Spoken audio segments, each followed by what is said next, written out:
Hello everyone, good morning to all of you and a very happy Sunday. उम्मीद करता हूं कि आप बहुत अच्छे होंगे और एक बहुत पॉजिटिव शुरुआत आपने आज के दिन की होगी, क्योंकि संडे जो है वो अपने आप में एक पॉजिटिविटी लेकर आता है।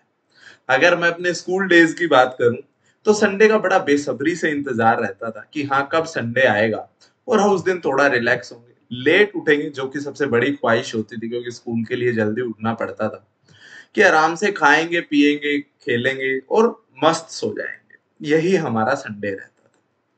फिर जब कॉलेज लाइफ में या हम कहें कि जॉब लाइफ में जब गए, तब संडे के लिए रहता था कि एक जो वीक का एक हेक्टिक शेड्यूल था बहुत ज्यादा, उससे थोड़ा रिलैक्स मिलता था कि हाँ, उस दिन तो बस सोए रहेंगे, बस सोए रहेंगे, कुछ भी नहीं करेंगे, खेलेंगे कूदेंगे भी नहीं, कुछ नहीं करेंगे।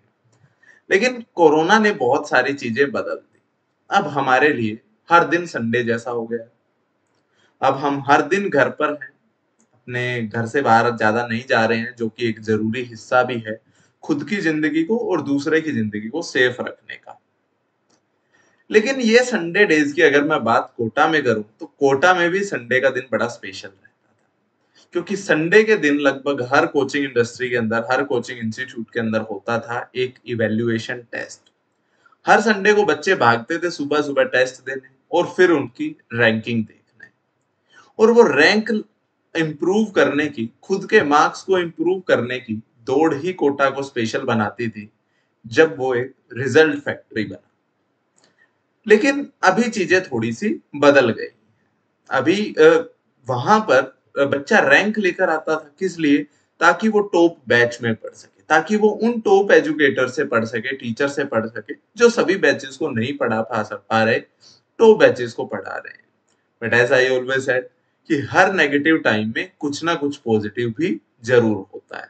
और अब पॉजिटिव है कि वो जो टॉप एजुकेटर्स, जो उस टाइम जिनसे पढ़ने के लिए आपको रैंक लाना पड़ता था, अब वो राइट एट योर होम, घर पे बैठे हुए आपको उनसे पढ़ने का मौका मिल रहा है, just because of Unacademy. So we should all be thankful for such a wonderful and beautiful platform. अब बात आती है कि वो जो रेस है उसको अभी भी बनाकर रखना बहुत जरूरी है। तो संडे को आपको दो टास्क देने हैं खुद को। The number one, treat to yourself, कि हर दिन आप दिन में पढ़ने के बाद, मेहनत करने के बाद, दिन में हर दिन आधे से 1 घंटा निकाल पाते हैं मैक्सिमम खुद को देने के लिए, इंजॉयमेंट के लिए, खेलने कूदने के लिए, खुद के पसंदीदा काम को करने के लिए। लेकिन संडे को आपको खुद को थोड़ा सा एक्स्ट्रा, इतना तो बनता है, आप पूरे वीक अगर अच्छे से मेहनत करते हैं तो संडे थोड़ा रिलैक्स तो बनता है। तो आप बिल्कुल संडे को एक की बजाय 2-2.5 घंटे अपने आप को फ्री टाइम दे सकते हैं, जिसमें जो भी आपको करना पसंद है वो आप कीजिए। लेकिन खासकर जो 2021 के एस्पायरेंट्स हैं, उनको संडे का यूज करना है हर संडे को एक फुल लेंथ 3 आवर टेस्ट देकर। क्योंकि हाँ, अब आपको रेस में दौड़ना ही होगा। अब आपको ऑल इंडिया लेवल पे अपना रैंक, अपनी गलतियां, अपने स्ट्रॉन्ग पार्ट, अपने वीक पार्ट्स, उनको इवेल्युएट करना अभी के समय की जरूरत है। तो आपको संडे को दो हिस्सों में बांट लेना है, एक सेल्फ इवेल्युएशन और दूसरा सेल्फ ट्रीट, है ना, खुद को थोड़ा सा खुशी देना, ताकि एक मंडे को एक पॉजिटिव एनर्जी के साथ फिर से शुरुआत कर सके।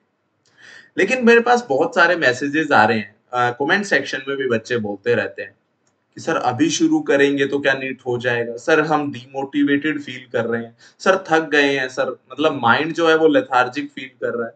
देखिए, एग्जाम के पास आकर ऐसा होना स्वाभाविक है, नॉर्मल है, बहुत सारे स्टूडेंट्स फेस करते हैं। लेकिन अच्छा रिजल्ट वही स्टूडेंट निकाल पाता है जो इस प्रॉब्लम को ओवरकम कर लेता है, जो इससे आगे निकल जाता है ना। जैसे अगर मैं छोटी सी बात बताऊं कि जब बारिश होती है तो लगभग हर पक्षी जो है वो छिपने का जगह ढूंढता है, क्योंकि कोई भी पक्षी भीगना नहीं चाहता बारिश में।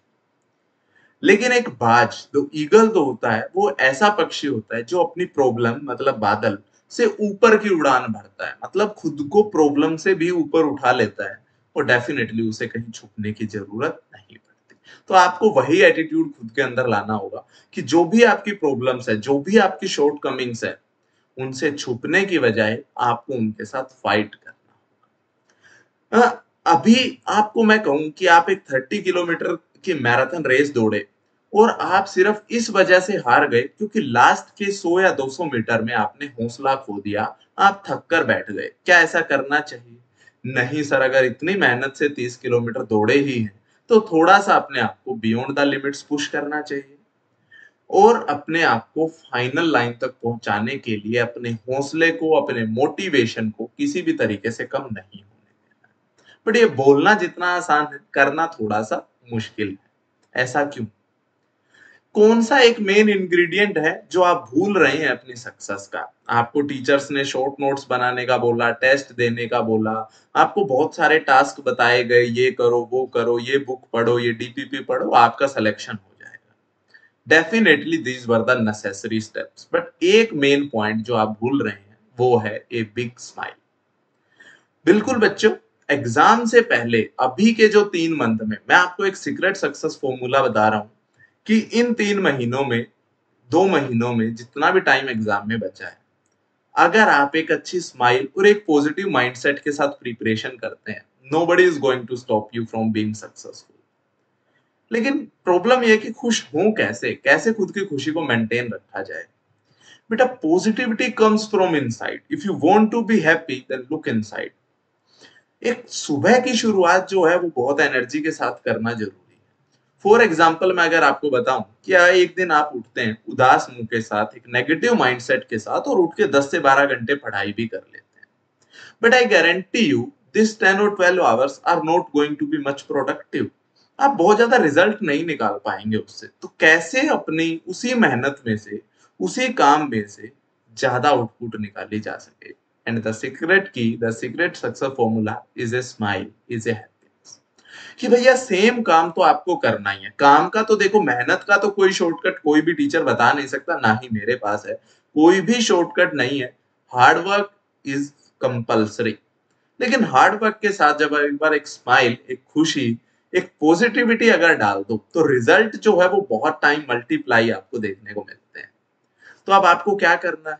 एक संडे को बचपन से ही जोड़कर देखना है, जहां आप संडे को हंसते थे, खेलते थे, शरारतें करते थे, और आखिर में शाम जाते जाते तक कुछ बच्चों की तो कुटाई भी हो ही जाती थी, क्योंकि खुशी जो है वो ज्यादा देर चल नहीं पाती है ना। उसकी खास बात यही है। तो अभी आपको इस पॉजिटिव टाइम में, मैं ये इसको नेगेटिव टाइम नहीं बोलूंगा, because this is the time where you are learning a lot, you are getting positive steps, baby steps toward your success. So how we can call it a negative time? No, no, no, it's a quite much positive time. Negativity का जो percentage है वो बहुत कम है। बहुत सारी चीजें अभी हमारे फेवर में नहीं है, मान रहा हूं, लेकिन बहुत सारी चीजें हमारे फेवर में हैं, हमें उन्हीं को साथ लेकर चलना है। तो अपने बचपन की कुछ ऐसी यादें जहां पर आपने संडे को बहुत शरारतें की हो और आखिर में आपकी भी कुटाई हो गई हो, जो कि डेफिनेटली आपके टीचर, मतलब मेरी भी हुई होगी, आप वो कमेंट सेक्शन में बता सकते हैं। और फिर से कहूंगा, keep a big smile on your face. और जब आप वो अपनी बचपन की हरकतें याद करेंगे तो एक स्माइल फेस पर आना नॉर्मल सी बात है। तो उसी स्माइल को मेंटेन कर कर रखना है एग्जाम तक, और आई गारंटी यू, अगर आप अपनी मेहनत के साथ एक पॉजिटिव माइंडसेट और स्माइल को कैरी कर पाते हैं up to your exam, nothing is going to stop you from being successful. So guys, I will end this session or with a very short line कि success is not a key to happiness, I would like to say happiness is key to success. और फिर से जैसे बचपन की बातें कर रहे थे, ये पीछे आपको एनिमेटेड किचन दिखाई दे रही है, इसकी स्लैब पर बैठकर खाना खाना भी अपने आप में एक हैप्पीनेस थी। तो happiness comes from small things. Try to find out this small things. एक फंसा हुआ न्यूमेरिक्स जो आप कर पाए, उससे भी एक बहुत अच्छी खुशी देख मिलती है। बस ट्राई टू बी हैप्पी। सिर्फ एक अगर खुश रहने की कोशिश करने से अगर आप रिजल्ट के टुवर्ड अपने डिस्टेंस को कम कर सकते हैं, तो it's a must thing to do. तो I wish you all the best for your exam. And guys, keep in mind, सिर्फ संडे ही नहीं, हर दिन संडे बनाना है। हर दिन एक पॉजिटिव एनर्जी और स्माइल के साथ शुरू करना है। I wish you all the best. See you with the lot of sessions, जहां पर हम बहुत सारे क्वेश्चन प्रैक्टिस करते हैं, पढ़ते हैं, वो सब तो आपको मिलता ही रहता है। लेकिन the key point of today session is happiness matters a lot. Thank you so much. Bye bye.